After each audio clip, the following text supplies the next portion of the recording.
deporte en silencio. Y sobre todo deportes, obviamente, individuales, pues eso como puede ser nadar, correr, porque es un momento tan ideal para escucharte.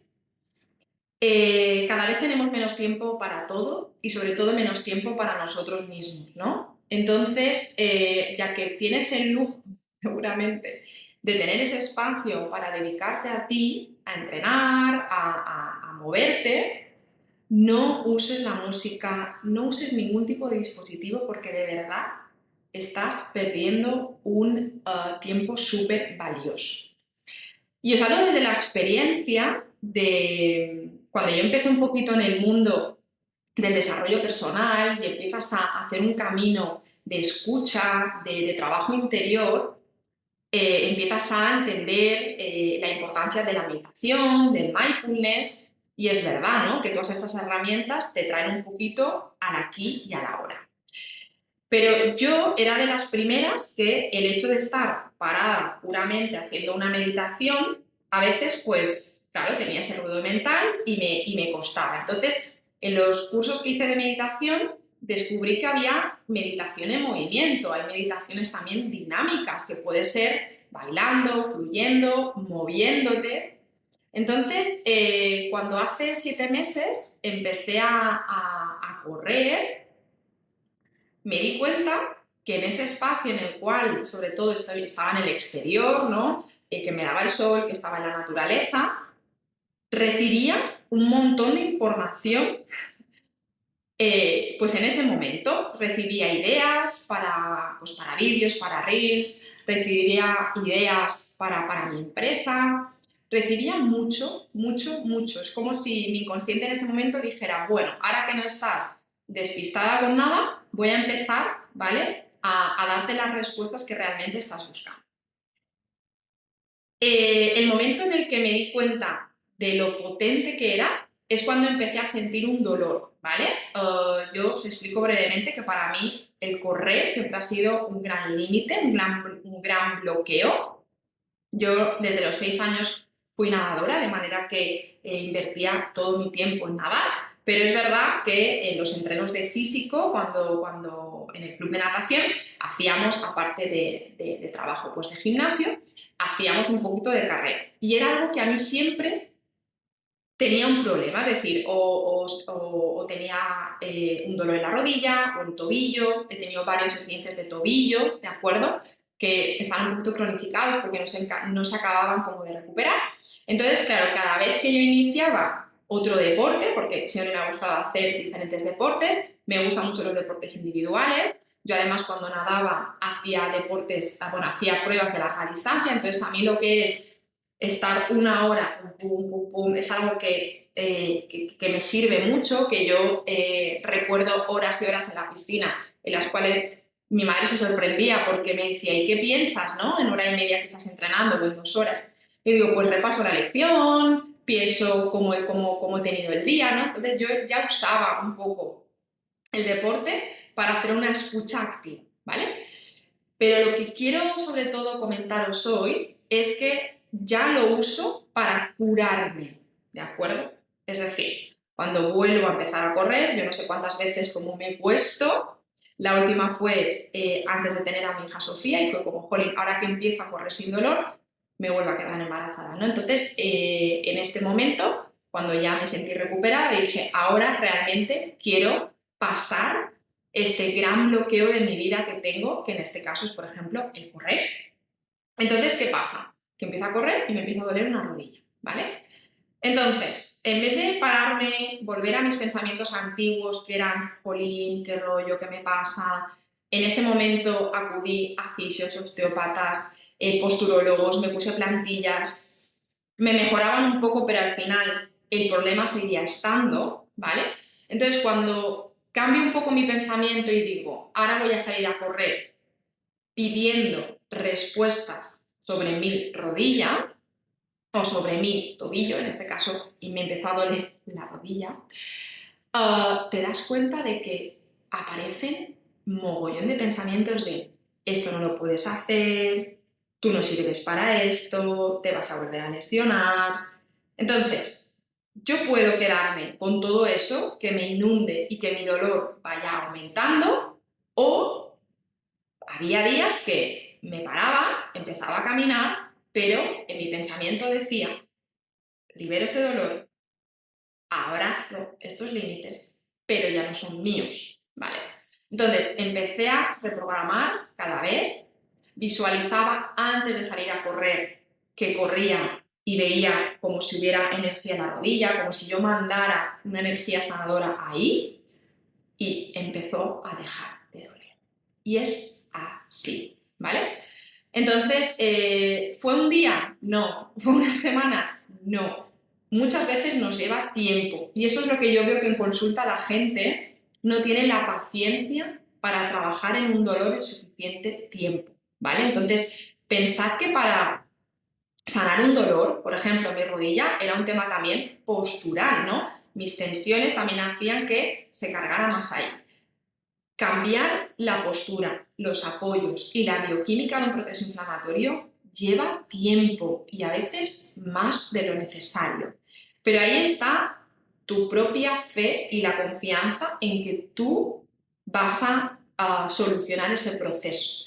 Porque entiendo que al final llega un momento que la mente va al camino fácil y la mente lo que dice es, mira, pues voy al traumatólogo, me tomo un ibuprofeno o directamente dejo de hacer esta actividad porque siento que no la puedo desarrollar.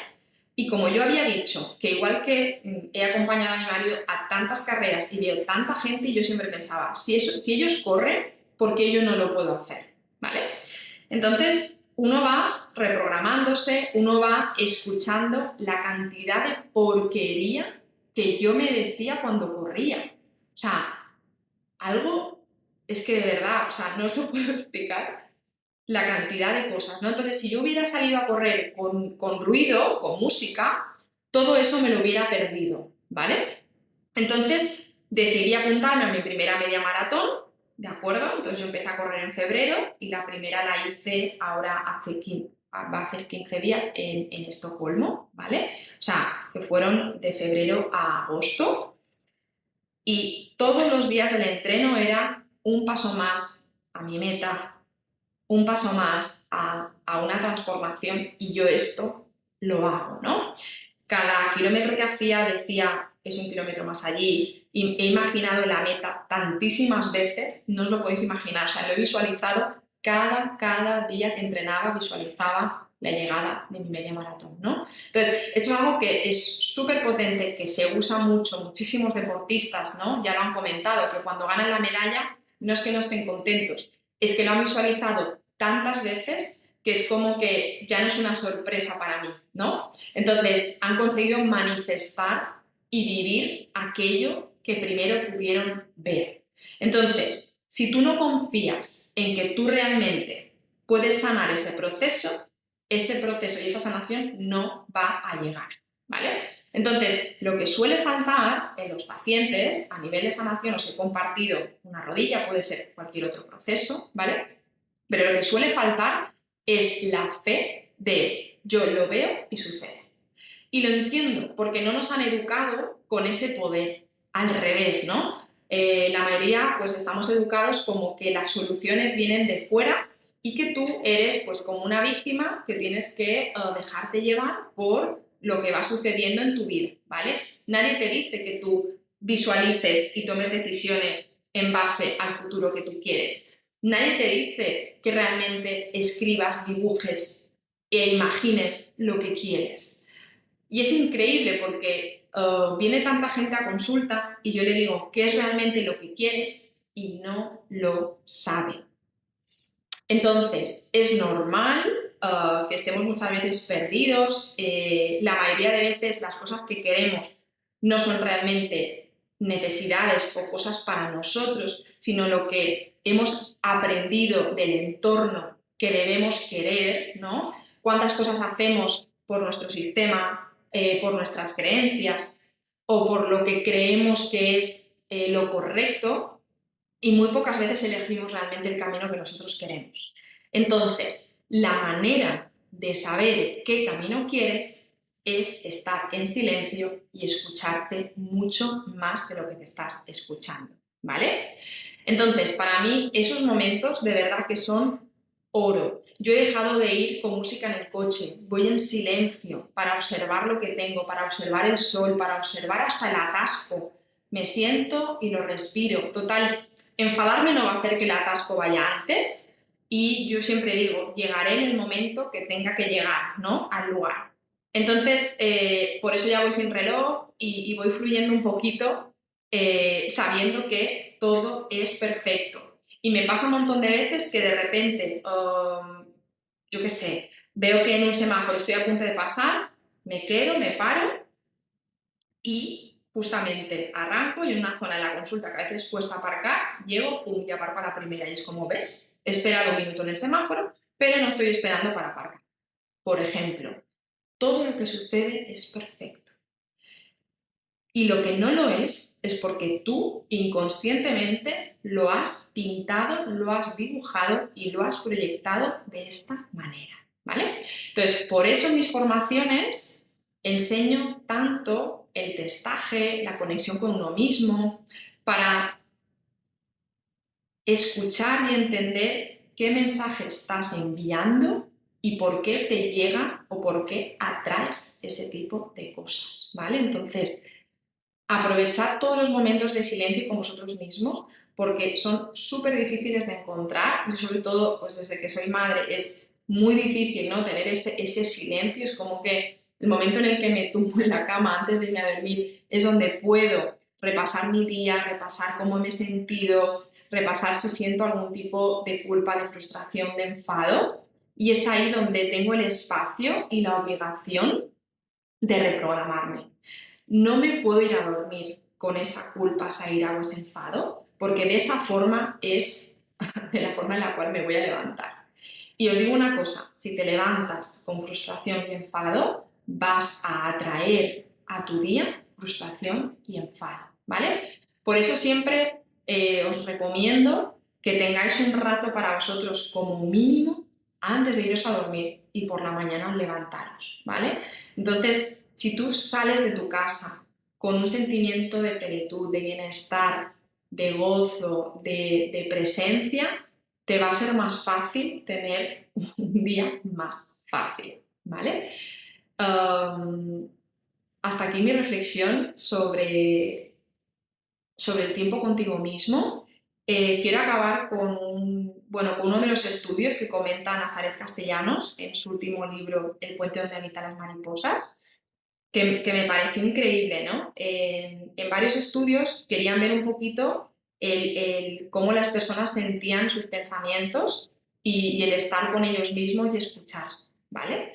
Entonces, a un grupo de personas les invitaban a decidir entre 15 minutos de estar en silencio, escuchándose a sí mismos, sus pensamientos, o una descarga que generaba un dolor físico, ¿vale? Entonces, sobre todo en hombres, casi el 70, si no recuerdo mal, prefería sentir dolor. O sea, daros cuenta como al final elegimos el dolor frente a la escucha, frente a nosotros mismos y a nuestras necesidades, ¿vale? ¿Por qué? Porque muchas veces no nos gusta lo que nos escuchamos, ¿no? No nos gusta lo que nos está diciendo nuestro inconsciente, porque a lo mejor es tomar una decisión o poner un límite que te genera muchísimo miedo, muchísima angustia y prefieres seguir sintiendo dolor. Por tanto, no vas a sanar tu cuerpo si no tomas esa decisión, ¿vale? Entonces lo entiendo, es un camino de valientes, sanar para mí es un camino de valentía y de fortaleza, pero de verdad que cuando pasas un poquito ese punto, ¿no? Esa meta, lo que te encuentras ahí es indescriptible. Así que escúchate más, no tengas miedo a ti, a tus pensamientos y a quién eres.